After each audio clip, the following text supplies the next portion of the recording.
When freedom felt normal, back in the 1960s, life had fewer rules and a whole lot more wiggle room.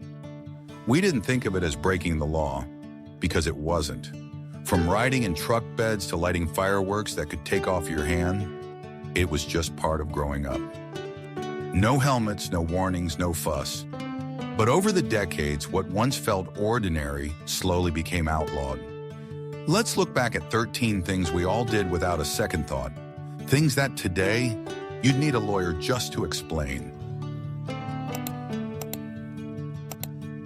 Number 1, drinking at 18. In the 1960s, turning 18 didn't just mean adulthood.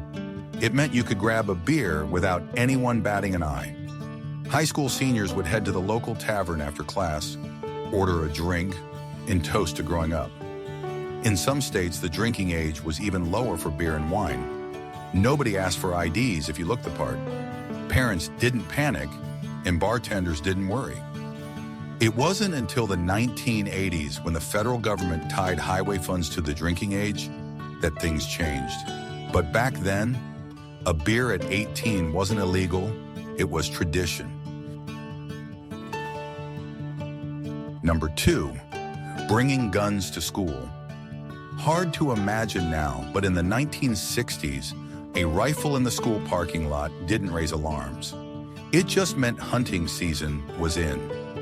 In rural towns, teens drove to school with shotguns in the back window, ready to hit the woods right after the final bell. Some schools even had rifle clubs, where students practiced marksmanship under a teacher's guidance. It wasn't a threat.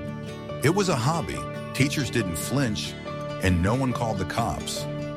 It was a different time, when gun ownership was part of life, not a cause for lockdown. Number 3, playing in pesticide fog. On warm summer evenings, the sound of the mosquito truck was like a siren song for neighborhood kids. As it rolled down the street, spraying thick clouds of DDT, we didn't run away. We chased it. On bikes, barefoot, laughing through the haze. The fog smelled sharp and chemical, but nobody warned us to stay clear. Parents waved from porches and no one thought twice.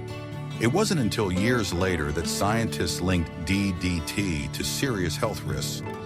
But back in the 60s, that pesticide cloud was just part of a perfect summer night.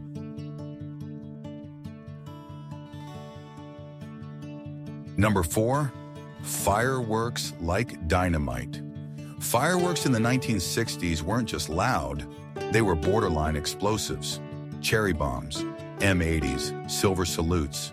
They packed enough punch to blow apart mailboxes or rattle windows. Kids lit them off without adult supervision, racing to get away before the bang. Some even tossed them into ponds to go fishing. We knew they were dangerous. Parents warned us, fingers were lost. But that just added to the thrill. Eventually, the government cracked down and banned the big stuff. But if you lit one back then, you remember the boom, and maybe the ringing in your ears. Number 5, toys that made you dizzy. In the 60s, getting dizzy was half the fun. Playgrounds had metal merry-go-rounds that spun so fast, kids flew off like rag dolls. At home, we had sit-and spins and backyard twirlers that left us wobbling across the lawn, laughing the whole way. There were no helmets, no soft landings, just hard dirt and tougher kids. We didn't call it dangerous. We called it playtime. Sure, you might lose your balance or your lunch, but those spinning toys gave us a kind of joy you can't buy in a padded plastic playground today. Number 6, drinking while driving. Believe it or not, there was a time when sipping a beer behind the wheel wasn't all that unusual. In the 1960s, open container laws were either loose or non-existent in many states. Some folks kept a cooler riding shotgun, cracking one open on long drives or Sunday cruises. Drive-through liquor stores were common, and unless you were clearly drunk or swerving, most cops didn't bother pulling you over. It wasn't considered reckless. It was just how things were. The laws eventually caught up, but for a while, drinking and driving meant doing both at the same time. Number 7, riding in pickup truck beds. If you grew up in the 1960s, chances are you felt the wind in your face riding in the back of a pickup. After ball games, family picnics, or just a trip into town, the truck bed was the best seat in the house. No seat belts, no roll bars, just open sky and the rumble of the road beneath you. Kids waved to passing cars and shouted over the wind, holding on tight around the curves. Today, most states ban it for safety reasons. But back then, it was freedom on 4 wheels, and we loved every second of it. Number 8, chemistry sets with uranium. Back in the 60s, chemistry sets weren't just educational, they were downright dangerous. Kids could mix real chemicals that fizzed, smoked, and sometimes exploded right on the bedroom desk. Some sets even came with small samples of uranium ore in a Geiger counter, just for fun. Mercury was another favorite. Rolling those shiny beads around in your hand felt like magic. Parents saw it as science, not risk. There were no safety goggles, no warning labels, just curiosity and courage. Today, those kits would be illegal to sell, but for young minds back then, danger was just part of discovery. Number 9, realistic toy guns. In the 1960s, toy guns looked and sounded a lot like the real thing.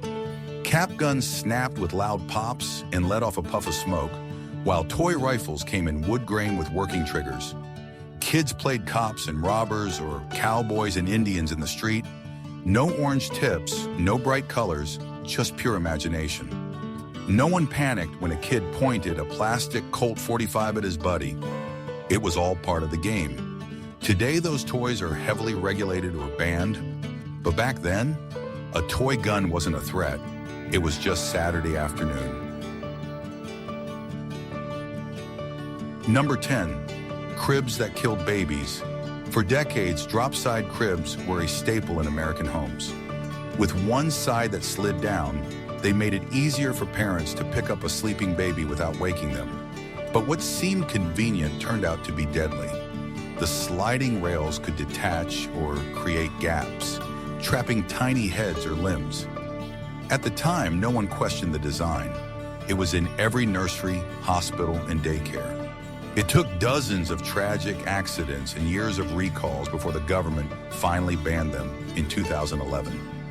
Looking back, it's hard to believe we trusted them for so long. Number 11, kids watching unrated movies. Before movie ratings became the law of the land, kids watched whatever was playing, and sometimes it was pretty wild.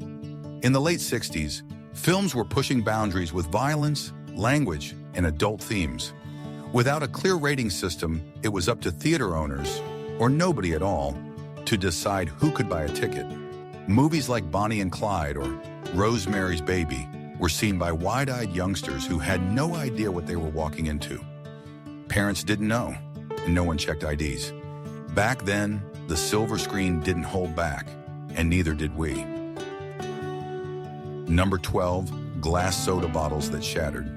There was nothing like popping the cap off an ice-cold soda from a glass bottle. Those thick, heavy bottles felt sturdy, but they weren't always safe.